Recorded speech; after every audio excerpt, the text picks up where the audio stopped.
Hey everyone, and welcome back. Today I am here again with Vicki, and we're going to be talking about type 1 diabetes and traveling abroad or traveling internationally. Vicki recently went on an international trip. I went to Hong Kong for 12 days. Right, and I just came back from Italy. There's a lot of obviously concerns, having type 1 that are different than just traveling, domestically with type 1, I think. Internationally as a whole, different ball game. So what was the first thing that you did before you traveled? First thing I did was catalog all of the supplies that I had and just count how many supplies I would need, double that, make sure that I had that on hand and order anything that I was missing or that I was kind of low on. I reached out to my endo, and I know you did too, well in advance of my trip, to ask him, for any advice, any tips that he had.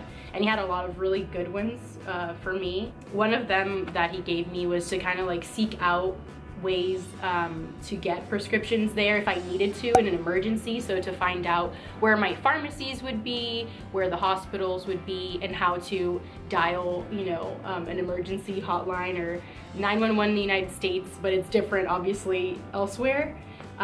So he kind of told me, figure out, how to get help in case of an emergency when you're abroad. That's especially good to remember too if you know that you're going to rural areas where there's not necessarily a hospital around the corner or a pharmacy around the corner. And time zone is obviously one of the bigger concerns.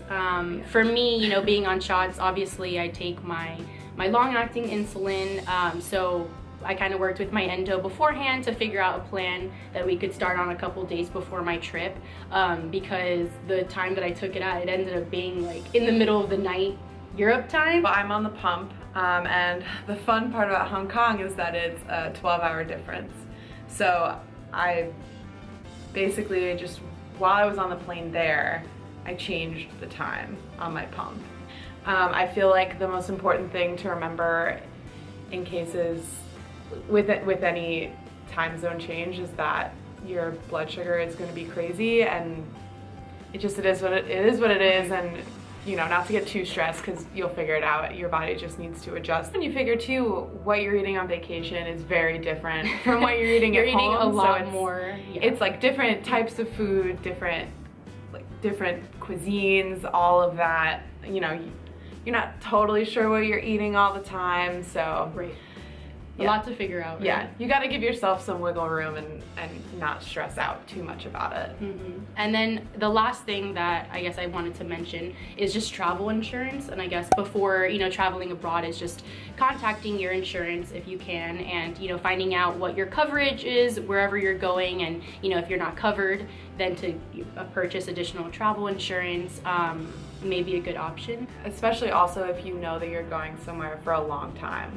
Yeah, and I think that's usually what people purchase it like for. If you're going somewhere for a month or longer, it's definitely a good idea to go. Yeah. Or to buy it. It's a good idea to go too. Traveling internationally is awesome. Absolutely. No, I mean, it was a great experience, and I think even with type 1, there's definitely additional struggles, but nonetheless, a great experience, and it doesn't take away from, going and having a great time. So worth it. So those are just some of the things that, we kind of experienced traveling abroad, but I'm sure there are plenty of more pieces of advice. So if you have any or you've traveled abroad, let us know down in the comments what you did to prepare for your trip living with type 1. But thank you so much for watching, and we will see you next time.